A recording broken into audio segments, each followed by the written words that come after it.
Sometimes a Formula One title fight is not won on the track, it's won on the rulebook, in the fine prints, in the tiny grey areas where teams gamble everything for a few extra horsepower. And right now, McLaren thinks Red Bull might have found one of those grey areas. But this is not about politics, this is not about drama. This is about the championship, the final three races, and the decision that could make or break Lando Norris and Oscar Piastri. Because one engine change in Brazil might change everything.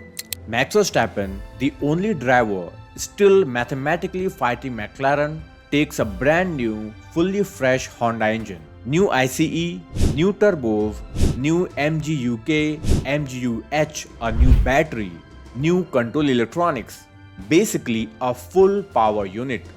Red Bull broke parc fermé, started from the pit lane and cleverly avoided the 10th-place grid penalty that usually comes with taking extra engine components. It's very smart and very dangerous for McLaren because McLaren now has one burning question. Should that one engine count under the cap cut?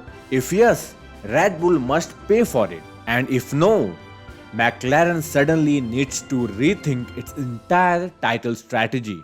This is not just about an engine, this is about fairness. Red Bull had nothing to lose in Brazil, a terrible qualifying. Both cars knocked out of Q1 for the first time since 2006. So they roll the dice. Fresh engine, fresh setup, fresh hope. And Verstappen stormed from the pit lane to the podium. Now, nobody knows exactly how much of that came back from the engine and how much came from the setup. But one thing is very clear, a fresh engine at the end of the season is always an advantage. In Formula One, small matters. 1/10 here, 1/10 there, in a title fight, that's everything. Now here's the heart of the problem. In Formula One, if you change an engine because of reliability, it does not count under the cost cap. If you change an engine for performance, it should count. McLaren believes Max's Brazilian engine change was a performance choice, not a reliability, not an emergency. And if Red Bull can do that for free, while McLaren play by the book, that's not fair in a title battle where every $1 million counts. Because a full Formula One engine cost close to $2 million. Do it for the both McLaren cars, now you're talking about $4 million, which can easily push McLaren over their cap limits. This is why McLaren wants answer, and fast. Modern power unit does not lose power like they used to. Back in 2021, Mercedes engines were dropping performance every race. That's why Hamilton took the famous new engine in Brazil and flew. But today, engines are more consistent, Honda especially. But here's the truth McLaren cares about. A fresh engine you only need for 2 to 3 races can be pushed harder. Higher modes, more power, less fear of failure.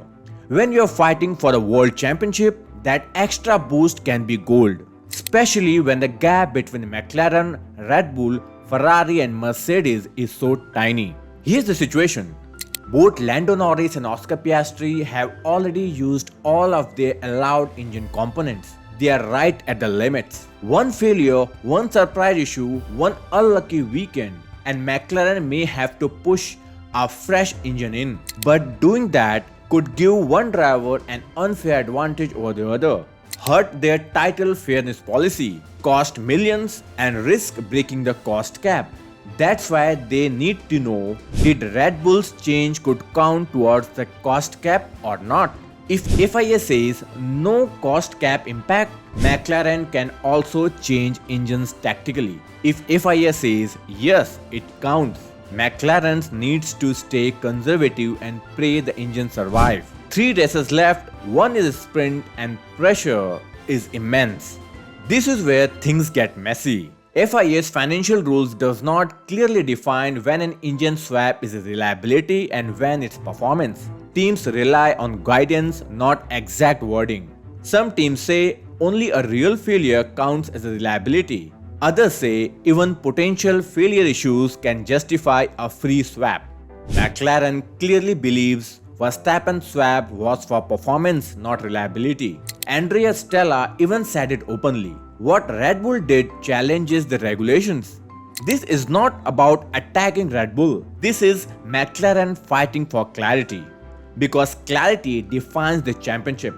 Imagine this scenario. Lando or Piastri has a horrible qualifying in Vegas or Qatar. Starts from P18, same as Max in Brazil. Should McLaren take a fresh engine for better performance, sacrifice cost cap space, risk fairness between their drivers, or do nothing and pray? If McLaren takes a fresh engine and it's allowed, they are back in the fight. If it suddenly counts under the cost cap, their entire season could collapse financially. This is the gamble. This is the pressure. This is why they are demanding answer. Sometimes the hardest battle is not with the rival car, but it's with the rulebook. Formula 1 is not just speed, it's strategy, it's politics, it's reading between the lines. McLaren is not trying to bring Red Bull down. They are trying to protect their own championship dreams. A dream built on two young drivers, a reborn team, and a car that finally has the pace to fight. 3 races left, 3 drivers chasing glory, 1 team trying to stay fair, 1 rival making bold move, and an FIA decision that could change everything. As we head towards Vegas, Qatar and Abu Dhabi, remember this. Sometimes the loudest battle in Formula 1 are fought in silence.